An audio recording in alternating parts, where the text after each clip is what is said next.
Hi, my name is Marilyn Mejia, and today I will be talking about Englishes as we know it. Or do we even know what English is? So, language is the way we communicate, the way we have always communicated. But there are different languages and different ways languages are understood today. With all the cultures nowadays, with the melting pot of communities, is there really a proper language? Narrowly, is there a proper English that should be taught? Was there ever a proper English? What is the standard? Does it even matter today? Should it matter? If we have strict rules for English language, then don't we all just become a world of unseasoned ChatGPTs walking around, too proper to tap into the emotions that perhaps a proper English could never accomplish? But if we stray too far and only allow imperfections in our language, in our speech and writing, do we then lose the power of words, our meaning, our intentions quickly getting lost in translation? A little bit of history now. Black students have spoken their own Englishes, but during Black awareness movement around the late 60s, their Black Englishes affected all teachers and Black students. Black teachers feared that if they taught standard versions of English, they would lose their racial pride with Black communities, while white teachers feared opinionating at all on the use of standard English. There was a lot of controversy over whether Black students should have been taught those standard grammatical correct English, but yet statistically speaking, test scores started to decline nationally. If educators are only ever correcting the way students speak, is there ever room for growth for a student? Considering students will speak more if they feel accepted, at least that's the way that I feel in a classroom, when I feel accepted and listened to. Are educators leaving room for error? For actual learning to occur, or are they only following a history of old standards? The history of so-called standard English leaves no room for any other race to join in conversations freely. If I myself, as a Spanish speaker that tends to speak a combination of English and Spanish, namely Spanglish, cannot speak freely in conversation because my way may not be proper, then there would be no language for me to converse in because I don't always speak properly. As a student, this would make me extremely hesitant to participate in my classroom because of fear that I may not be understood with the way I speak and therefore also my way of thinking. There is a National Council of English Teachers that point out that writing is not limited to essays or poems. So proper English. But it also includes text messages, emails, and small notes.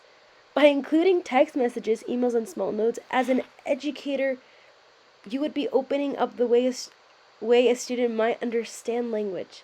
This could help a student who might struggle with communication simply by offering a different format of language, by allowing the student to speak and write freely without the idea of proper English trapping them. The student can now flourish and develop a deeper argument just by changing up the way that you teach. In an article written by an English teacher, she goes over how proper English is really white mainstream English. Therefore, students who speak with slang feel like their English is incorrect or disrespectful, namely, Black students. Students tend to absorb the judgment of a teacher.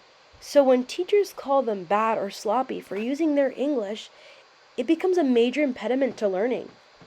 So, this teacher comes up with a new term, conventional English.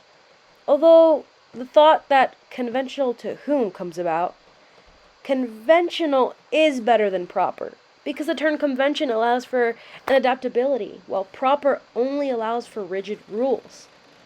According to this teacher, conventions connotes adaptability to situations and audiences and an ability to change organically over time to meet the needs and wants of languages users, which is what English has done since its inception. This then allows for other Englishes to join in and to not be considered improper. This term conventional English is then valued by students because they feel that their English is now appropriate. A richness in English is then awakened. This then allows for students to learn that social and historical context of conventional English, and over time, it will continue to change. The questions that are now asked in this teacher's classroom are, What is your purpose? Who is your audience? What kind of English meets your needs and reaches your audience? In my opinion, these questions are way more thought-provoking than having a student worry about grammar, punctuation, spelling, and the rest that comes with proper English. In another article written by Mary McGriff, she talks about how there's a lack of Black and Latino teachers in the U.S. education system. And in order to sort of address the lack of representation, educators were asked to consider how their pedagogies and program structures make room for cultural and linguistic diversity. Mastering standard English is a very rigorous task. It requires support in the teaching area and the opportunity area, with interactions with educators and peers. Like Baker Bell points out in some of her articles, teachers have an immense amount of influence. So when McGriff says that teachers often work with students who have to grasp standard English fully, these teachers have the ability to make English more conventional rather than proper. These educators have the power to validate students' interactions along the way with those who have yet to fully learn and with those who have already known the language. When these two combine, meaning a student who doesn't really know English fully and one who does, there is a breakthrough that can occur in the classroom if the educator allows for the learning process to take its course. Why? Well, because when two different students are trying to work out how to communicate with each other, how to interact with each other, there is a newness that appears in the classroom and a new English that arises. This is then conventional and not proper. Student learning and educational equity is in the hands of the designated teacher. In a study done by a public school system teacher and a Purdue University one, to test the attitudes of elementary teachers towards non-standard Black dialect, they had one group of teachers perform normally, but they had another group of teachers go through a special training before they taught. One of the conclusions was that if the teacher understood and was informed on the background of dialects, it led to an easier rapport between students and teachers, and therefore a possibly way more effective educational program. Now, this study is separate from standard school dialects, so standard school English. But even though it is, we know that now, if a teacher is more informed in the background that their student could have, immediately the chances for a higher quality education is possible. Then this would aid the process of learning a standard English to then a conventional English, and would help lessen the white constructed proper English. Standard English is a social construct.